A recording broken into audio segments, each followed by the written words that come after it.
おかげで団子さん。みたらし団子って。団子さん。もう今5回目。もし今できない。もう諦めよう、かすうどん。はい。10点中何点ですか？ OK。10点です。おー、素晴らしい。初めてごまと一緒で調理します。In today's video, I'm going to be sharing the story of how I learned Japanese. For those of you who can understand and speak Japanese, and you've heard me speak Japanese, you will know that I am by no means fluent. I haven't passed all 5 of the Japanese proficiency tests, but I have been studying and speaking Japanese for about 6 years now. And I'm often asked how I learned Japanese. So I'll be sharing more about that in today's video. So I think many people start studying Japanese because they're interested in Japanese culture, maybe they watch anime, or they'd like to go and work and live in Japan. However, my case was a little bit different to that, as I didn't really know much about Japan before I started learning Japanese. I had been to Japan in 2015 for a 5-day trip, but that was the extent of the interaction that I'd had with the country of Japan. I started learning Japanese in 2017 after meeting Shota from Japan. We met in the Philippines, lived together in New Zealand, and then went to Japan in 2017 for 6 months. I always feel much more comfortable when I'm in a country and can at least understand a little bit of the language. My goal wasn't to write essays, read newspapers, or even get a job with a Japanese company. My original goal when studying Japanese was to be able to have conversations and understand. So that's why I started studying Japanese. Being from the UK, I don't feel that language learning is treated with a very high priority like in other countries, where especially English language learning is taken very seriously. I had the option to study French or German at school, and I chose to study French, and I studied that for about 4 years. I never felt very confident speaking that language, and also because I've never spoken it again since school, I must have forgotten about 90% of it. So even though I studied French at school, I consider Japanese to be the first language that I've ever properly learned. Okay, so let's speak about how I actually learned Japanese. Everyone learns languages in different ways, however, I'll be sharing the 3 ways that worked for me. I've never invested a lot of money into learning Japanese, and the ways that I have learned have a very heavy speaking focus, as again, my goal was to be able to have conversations with Japanese people. The first thing I did was purchase this book called Genki.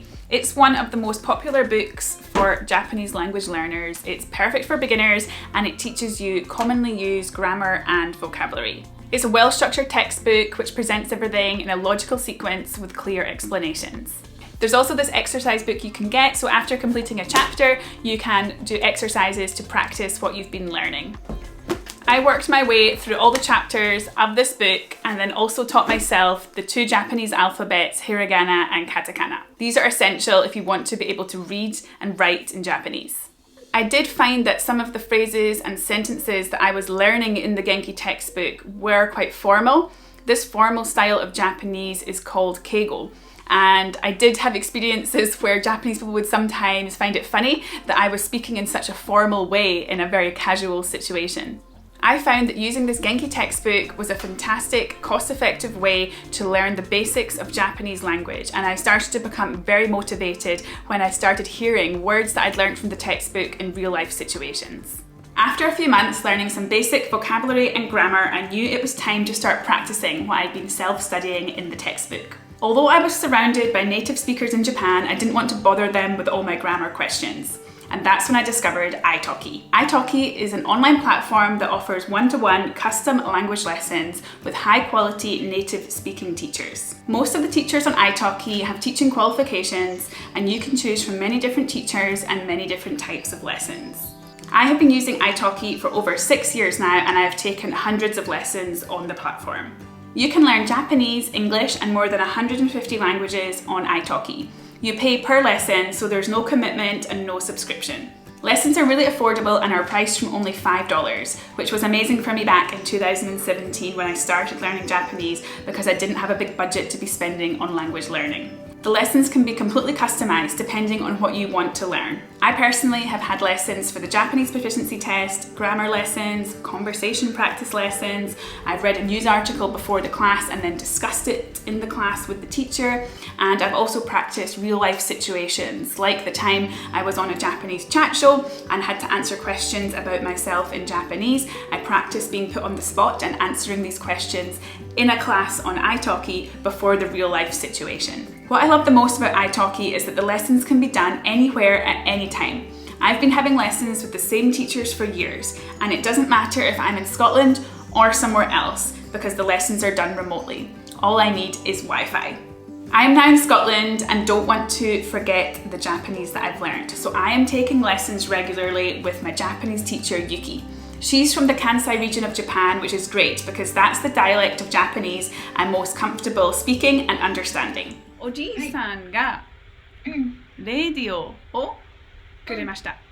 そうで日本語でラジオ。ラディオ。OK おじいさんにラディオをもらいました。いいですね。とってもいいですね。ジェスさんは日本にいた時地震経験しましたか？4回か5回ぐらい。ちっちゃいだけ。小さい地震だよね。四国行った時一番強かった。本当怖かった。大丈夫怖かった。寝る時3時ぐらい。If you're interested in trying italki, you can click the link in the description below. For your first lesson, if you buy $10 of credits, you'll get $5 for free by using my promotional code RUTH. This discount is only available for the first 50 users. So the third way that I learnt Japanese was by going to Japan and living there. So as I mentioned, I spent 6 months there in 2017 and I recently returned from spending 3 years living in Japan. All the times that I've been in Japan, I've very much been in Japanese speaking environments. There hasn't been many opportunities to speak in English, which really helped me improve my Japanese. In the bigger cities like Tokyo or Osaka, it's more common to find English-speaking Japanese people and also foreigners who speak English. So there's been times when I've wanted to speak English and I've gone to these cities and gone to the Irish pub or to meet-up events to meet others and speak in English.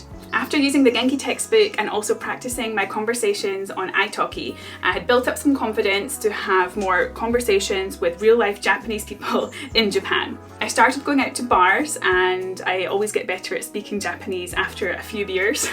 There's a type of bar in Japan called tachinomi, which translates into standing bar. So people are standing at a bar counter and it's very easy to converse with them. The type of people that I usually would meet in these type of bars don't speak any English, so it's a great opportunity to practice Japanese conversation. I always carried a small notebook with me and I would write down words that came up in conversation. I found this technique of carrying a notebook extremely helpful because compared to learning the vocabulary in the Genki textbook, there were words in there that I never actually used in conversations. But what I was writing down in this notebook were words I was actually using in real life conversations. The more I had lessons on italki and also practiced conversation in real life, I felt like my Japanese was starting to improve. I could have longer conversations with people I could understand more, I could understand things on TV, announcements in shops and supermarkets, and it was a really satisfying feeling knowing that I was getting better. My life in Japan became much easier once I could start to understand some of the language. So it's been 6 years and I feel like my Japanese is at a level that I'm happy with. I know some people watching probably think there's a lot more that I could do to improve my language, but my goal isn't to work at a Japanese company or read newspapers. All I ever wanted was to be able to have conversations with Japanese people. And with my current level, I feel like I'm able to do that unless it's an extremely difficult topic like Scottish independence or politics or something like that. I could happily survive in Japan for an extended period of time by myself, only speaking in Japanese. Learning a language has been one of the most challenging yet rewarding experiences of my life. There has been many times when I've just wanted to give up, but there's also been times where I've been very proud of myself and how far I've come with my language learning. When I can watch a TV show without subtitles and understand what's going on, when I can have a conversation with somebody and understand everything, it makes it all so worthwhile. While it's not necessary to understand or know any Japanese to travel or live in Japan, I do feel that by knowing some Japanese, it does really enhance the experience of Japan. I hope you enjoyed this video today. It was a little bit different to my usual videos, but I had many questions about this topic and thought it would be interesting to share how I learnt Japanese. Hope it inspired some of you and you learnt some new ways to practice your language learning. And for anyone who is learning a language, I wish you all the best. It's really a big challenge, but you can do it. 頑張りましょう!